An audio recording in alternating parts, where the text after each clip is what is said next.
G'day guys, I'm Ali, I'm a mum of two and I love doing play activities. So much so I have an Instagram account that is dedicated to our daily activities. So for Christmas, Dave and I bought our son this DUPLO set. So it's the My First Fun puzzle and it says it's for 1.5-year-olds plus. Our son is 7 months, but I know it's one of those toys, it's an open-ended toy. It's going to grow with him. So we've already got the train set with the numbers on it, the counting train that goes 0 to 9, and that train is used so much. Both of them actually play with it. Anyway, like I said, gave it to our son for Christmas. We've had it out and about, but I hadn't done anything specific with it. Today I want to share with you some simple learning activities that I did with my daughter. She's 2 years and 9 months. Just by using these puzzle pieces and how it evolved into like a 30-minute learning activity. So first off, like I said, we hadn't really done anything with it. So much so, even stacking them was something that we haven't done. We just had them lying around. So first she worked on actually connecting the two together. So working on those fine motor skills, grip strength, hand-eye coordination, because it has to be directly on top or otherwise it won't connect. So initially just pushing it like that, it didn't work. So we worked on those fine motor skills to get it connected. And I started off with the tiger. So tigers are her favorite at the moment. She loves Winnie the Pooh, she loves Tigger. So we went with tiger.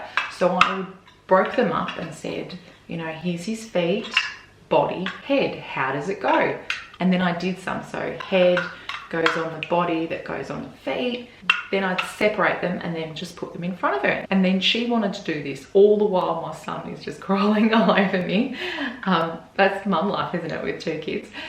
And then she'd do it and she started saying those words. So those 3 words, she'd go legs, body, head, and then connect it.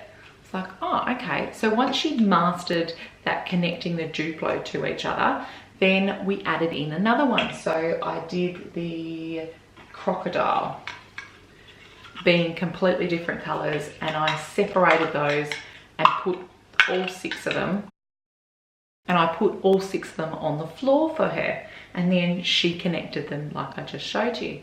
Then the next activity we did with it, so then we had the 3 and I would say, well, what animal is this? And it was the crocodile, and then it was the lion. So once she could do that, then I would actually connect them wrong.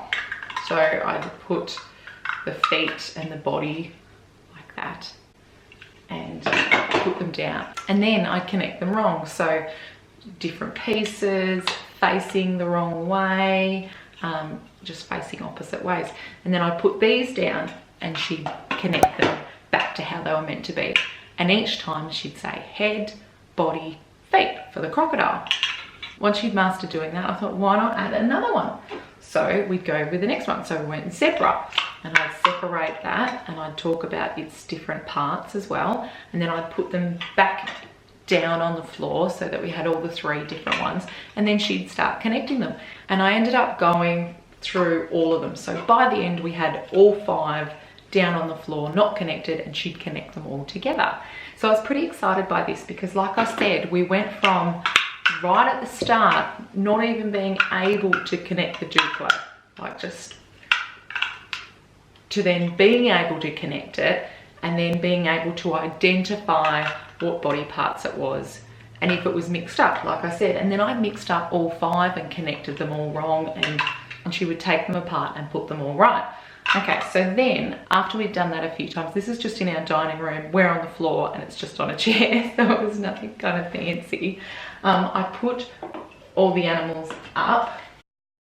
Then I turned them around, so all we could see was the colours. And I just went through, okay, so let's go through the colours. And we said what colour each one was. And then I turned them around again and we looked at each one. And I said, which one has teeth that you can see? And so she'd have a look, and the crocodile's got teeth, and then we'd count out the teeth. 1, 2, 3, 4. And the tiger has a tooth as well. And then I'd say, who has a beak? And she would say flamingos. So when we were initially connecting them, that's when she was learning the names of them, because before we did this, she didn't know what a flamingo was. but here's the flamingo. And then another activity I did with them was a memory. So I would take one away. I'd say, okay, what animals have we got there? And she'd tell me which ones were there. And I say, well, who's missing? Who else did we have? Just trying to work on a little bit of memory. We did some stacking as well. So we connected them all together, which she wasn't a fan of, and made a tower. And then I said, the zebra is on top of the giraffe. The crocodile is below the giraffe. Just to start adding in some of those words. So that's what we did for the first time. Oh, and we also counted their feet as well as like how we counted their teeth. So I said, oh, how many feet does the zebra have? And we'd count 1, 2, 3, 4. So that's what we did a couple of days ago. Next time we play it, I'm gonna add some more activities. So I'm going to say to her, can you get the giraffe head and the tiger body and the crocodile feet? And the first time I'll just demonstrate. I will just say, okay, I've got the flamingo head and I'm going to put it on the zebra body and then the tiger feet. Now, at this stage, I can imagine that she'd be like, no, Mum, that's not how it goes. The tiger's feet go on the tiger. But it'll be interesting to see anyway. We're also going to go through what sounds each of these animals make. Already when I say crocodile, she goes snap, snap. Crocodiles have been a favourite for a very long time. We went to the zoo just before Christmas and we saw a giraffe and a zebra actually. So she mentioned it last time about what they were eating, but we're going to talk a little bit more about that, what the animals eat, what they do. Another activity to do counting wise, I'll ask her to count how many circles are on top of the block. And then of course we've got the back of them too. So I could write numbers, I could write 1, 2, 3, I could make towers using the numbers to count, doing the alphabet, doing her name. So I could do name recognition, I could do her letters of her name on this Lego. We're not at this stage yet, but sight words. I'm just planning to use a dry erase marker so that it'll just easily come off, like a whiteboard marker that'll come off the Lego quite easily. This is another learning activity for the future, so patterning. Pink, blue, green, and then getting her to continue on the pattern. Green, blue, pink. Green, blue, pink.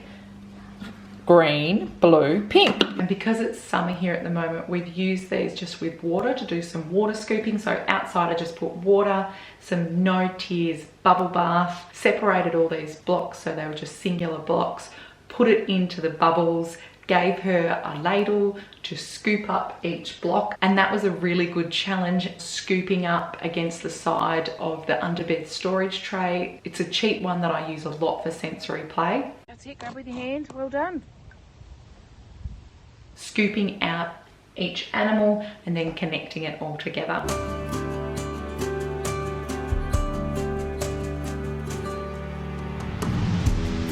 When we're out playing with the water as well, I started to talk about capacity. So we were pouring water in here and I said, oh, it's getting close to the top. Oh, the block is full of water now.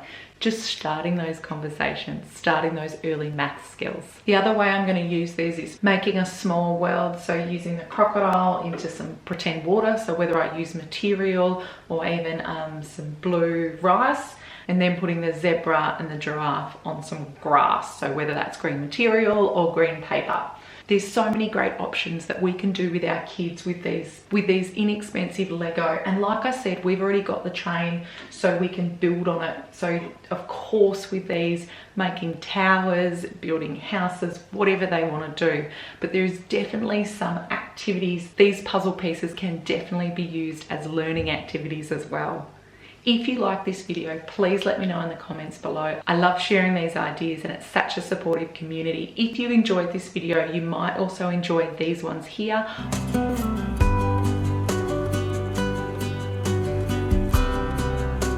I really love doing toddler activities. And like I said, I've got an Instagram account that's dedicated to play activities. Thanks heaps for watching, guys. Bye. Whose head is that?